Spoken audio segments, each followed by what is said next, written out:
بسم اللہ الرحمن الرحیم۔ السلام علیکم۔ حدیث میں ہے کہ ایک آدمی صبح کو مومن ہوگا اور رات کو کافر ہوگا۔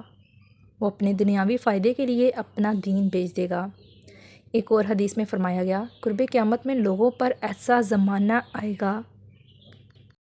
حضرت عبداللہ بن مسعود رضی اللہ عنہ فرماتے ہیں کہ آپ صلی اللہ علیہ وآلہ وسلم نے فرمایا کہ قرب قیامت میں لوگ اپنی بیویوں سے زنا کریں گے۔ پھر مرد اپنی بیوی کو طلاق دے گا، لیکن پھر انکار کرے گا کہ میں نے طلاق نہیں دی۔ طلاق کے بعد بھی ان کا میاں بیوی والا پہلے جیسا تعلق ہوگا۔ پھر وہ آدمی اس عورت سے ہم بستری کرے گا، یہ دونوں ہی زانی ہوں گے۔ میاں بیوی تو وہ ہوتے ہیں جس کے ساتھ نکاح کر کے گھر لے آئے اور اس کو قبول کرے تاکہ ازدواجی زندگی قائم ہو، لیکن اپنی بیویوں کے ساتھ زنا کریں گے، قرب قیامت کی نشانی ہے۔ آج کے دور کی باتیں ثابت ہو رہی ہیں۔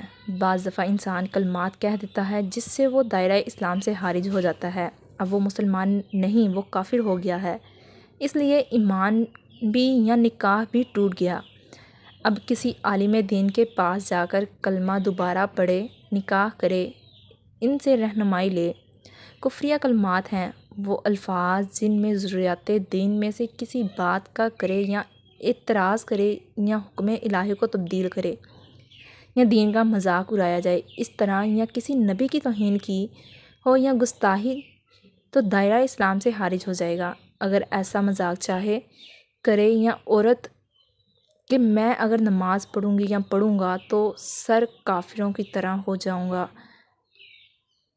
یا ہندو وغیرہ، اس میں دین کا مذاق ہے۔ ناظرین، اگر کسی بات کا علم نہیں تو اپنے کسی صحیح عقیدہ یا عالم دین سے ضرور سوال کریں۔ قرآن میں فرمایا گیا کہ پوچھو اہل علم سے اگر تم نہیں جانتے۔ آخر میں ہے، اللہ پاک ہمیں دین کو سمجھنے کی اور اس پر عمل کرنے کی توفیق عطا فرمائے۔ اس ویڈیو کو دوسروں تک شیئر کریں۔ شکریہ۔ ویڈیو اچھی لگی ہو ویڈیو کو لائک اور چینل کو سبسکرائب کریں۔ مزید ایسی ویڈیوز کے لیے بیل آئیکن کو پریس کریں۔ خدا حافظ۔